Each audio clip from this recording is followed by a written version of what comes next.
leave for DC in an hour. ISIS abducted girls from a school in Afghanistan. We need you to lead a new team. This rescue mission's the only hope these girls have.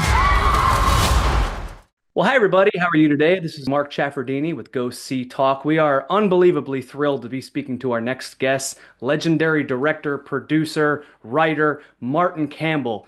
The man in the mask would not be a legend without him at the helm. GoldenEye, Casino Royale, James Bond has been reinvented not once but twice due to this man's wonderful crafting. He takes you to the vertical limit and the edge of darkness and so many more adventures. We are thrilled to have you on the site. Martin, how are things in your world? How are things in my world? Well, they're fine. I'm in Bulgaria, believe it or not, Mark, and we've just had a great big dump of snow. So, yes, here I am trapped at home. Oh, man. But good, mate. Yeah, I'm good. Well, it sounds like you're a man who is very resourceful. What can you do with the snow? Is that can you turn it on to take lemons and make lemonade out of it? Well, you can throw it at one another. That's always a good thing to do. But and oddly enough, I've made a few movies here. Obviously, Europe is a great place for making movies because the tax breaks are good, the crews are good, and Bulgaria particularly has about 4 studios here. Plus, they have a good incentive and they have an excellent crew. So. The technicians and so forth are terrific. And I've made, I think, this movie, Dirty Angels, was actually shot in Greece, most of it, Greece and Morocco. But my previous movies have all been shot here. So certainly the last 4 have been. Well, you've got a style, you've got a gift, and I've been thrilled to be just the opportunity. I've been wanting to speak to you for almost 30 years. Oh GoldenEye my turns God. 30 next year. Isn't it really? Oh my I have God.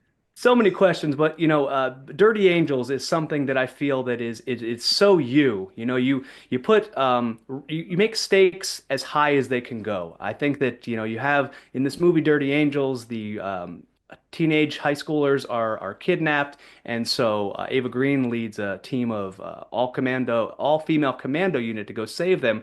But there are times where there's a rooftop scene, there's a hostage on camera scene, and you really go for the throat. So when people sign up for a Martin Campbell picture, do they know that I might get a rib broken? This is going to be pretty hard, but it's going to be worth it? Well, you know what I mean.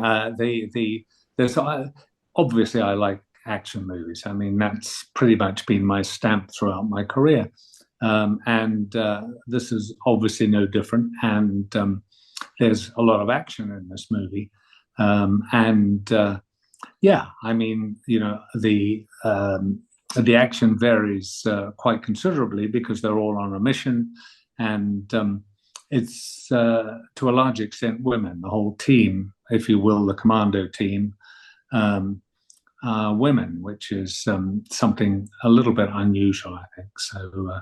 So yeah, it's very much in my wheelhouse. But also to take that a bit further, it's also representing the narratives about a squad as opposed to a titular character, Zorro, the protege. This isn't just about the people behind them pushing them forward; it's a unit moving forward. So you were Very also, much. and you're also one of 4 writers crafting it. So how did you? This almost seems like a perfect setup for a TV series, the way you had it structured. What was that mentality to do a team versus a sole soldier?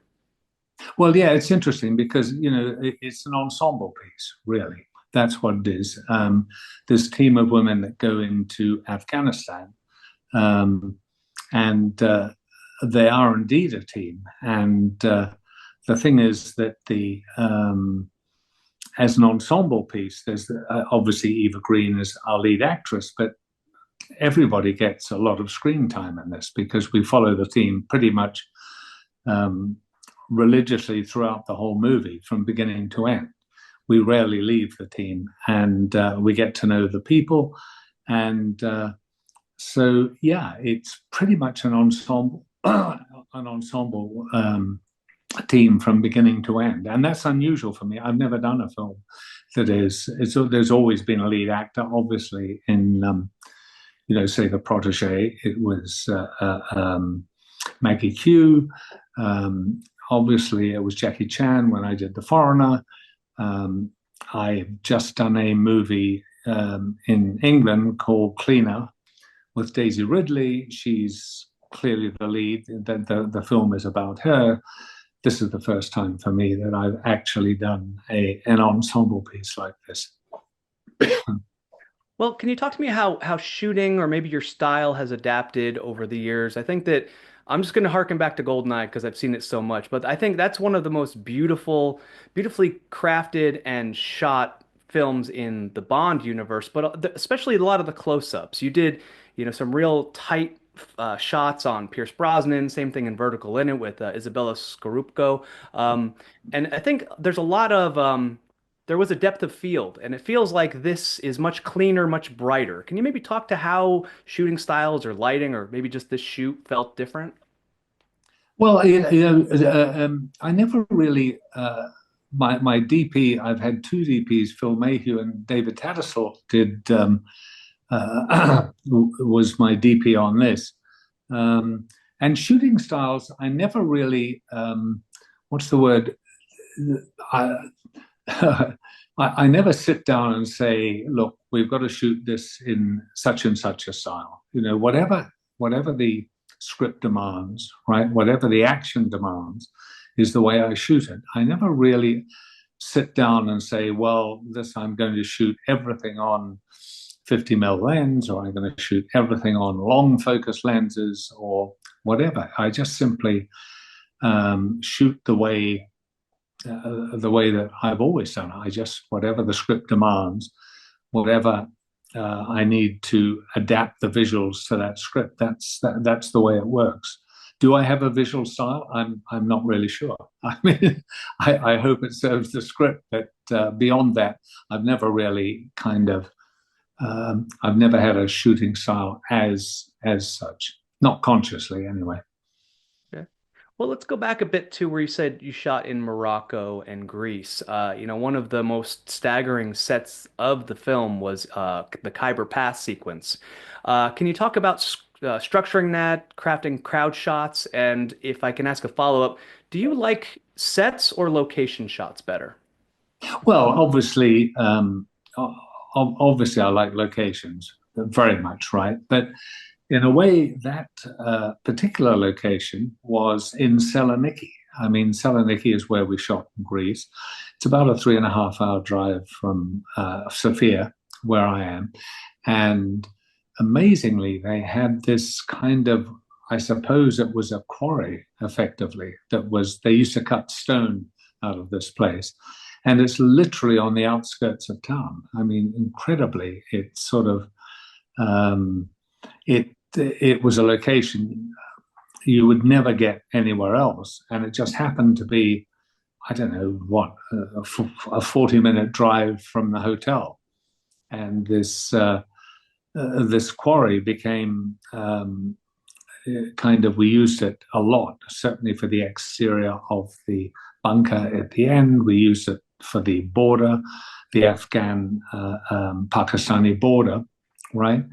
And we obviously, we built the set within that location, and it was just one of those very lucky discoveries that and we could shoot all of that, and it looks very like the like the Khyber Pass. Yeah, there's a little bit of digital kind of mountains in the background and so forth, but Saloniki, I must say, was terrific. We only shot, I think, 3 days in Morocco, something like that. Otherwise, it was all done. So that indeed was the border crossing. I thought was one of the best scenes in the film. I thought it worked very well. Absolutely. And I'm glad you mentioned Quarry because I had a feeling it might have been that, but it Yeah. was so realistic it captured me. So now I love music. I love film scores. I think that you have an embarrassing list of who you've worked with over the years: Howard Shore, James Newton Howard, David Arnold, list goes on and on. But you've worked with Rupert Parks for now your third time. A lot of legitimacy to his sound and what he brought to make you feel like you're in that world with the soundscape. How do those discussions go with him and just maybe your process working with composers in general? Well, literally, all I do is Rupert is extremely talented, and in fact, I used him on Protege, right? I used him on Memory, and I think obviously I used him on this. And I literally sort of go through every scene with him, talk through every scene, what the scene is about. We sit there with the movie, we have a look at it, we talk about what it is, and as you quite rightly say, we try to put it in the world that we're in. In this case, it's Afghanistan, so the music kind of reflects that to a certain extent. On top of that, it's also a thriller in the sense that, I've always been a great fan of mission movies. I mean, the great ones, you're talking about, you go back to the Guns of Navarone, some of the really great that they used to make in the 60s. There was obviously The Dirty Dozen as one of the classics, if you see what I mean, and Kelly's Heroes and all that. Now, of course, that's all heightened, if you see what I mean. And with this movie, I tried to keep our feet very much on the ground. First of all, in a lot of movies, I think, particularly with women, there's no real reason why they should be women. If you see by that, I mean that there's a real, what's the word? There's a really good reason why they should actually be on this mission, and that is that obviously in Afghanistan, women are treated like fourth-class citizens. They obviously got their hijabs, which they can mask their faces with. And of course, they're much less noticeable. If you sent in a team of commandos, male commandos, and so forth, they would probably never succeed. And so I think it feels totally justified. They should be women on this mission, not for the sake of, let's make a movie about a team of women because they're women. You see what I mean? Sure. I think it's totally legitimate that this team has to be women in order to achieve any kind of success. And that's smart too, because not just their skill set, but also the world they're going into. It's unexpected. Well, I guess we're almost out of time. Kind of bummed about that, but I have to ask a question about the Edge of Darkness. It seemed like the stunts in that were so real. I'm not sure if stuntmen actually died getting shot or thrown. So or maybe even Vertical Limit. It's really tough to watch that helicopter scene. What are the stunt that you're most proud of, or maybe took the most time to pull off? You know what I think the best stunt was in Casino Royale when he jumps from one crane to another crane, right? There was no digital other than removing the wire that guy did the jump on. And the essential thing was that you see the free runner, Sebastian, in the story, jump from one crane to another crane, right? Get up off that crane and move across, and then take a second jump, right? I mean, that for me was, and I simply storyboarded that. I wanted all aerial. I wanted all in one shot, and of course, second unit and the stunt guys. I think it took them like 8 hours to shoot it. They'd rehearsed it beforehand, but the day of shooting, I think it took something like 8 hours to get that one shot, which was, and they're dangerous. I mean, they're tough. Those kind of stunts need an awful lot of preparation. Safety, obviously, being paramount, but they can still be bloody dangerous, no matter how much safety or how many safety measures you put in place. There's always a risk. That I think is one of the best, and also on Goldeneye, the jump off the dam. There's a very interesting story on that, because they put a crane obviously at the top of the dam for him to, to connect the bungee cord to. And Wayne Michaels, the stuntman who did it, the countdown was happening, 10, 9. He just happened to glance round, and the guy operating the crane kind of crossed himself. Yeah.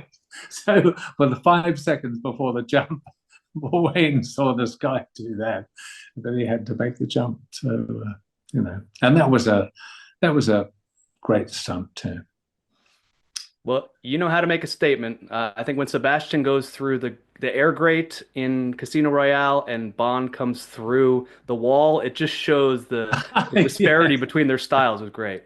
But that's what you're great at, Martin. This has been a lifelong pleasure, pursuit, treasure. This has been a bucket list. So thank you so much for your time. Everyone check out Dirty Angels and keep your eye on Campbell. He knows what he's doing. Thanks, Mark. No one in the world seems to notice there's a civil war here. Taliban! ISIS is closing in on us. But we have no choice. We're not leaving them.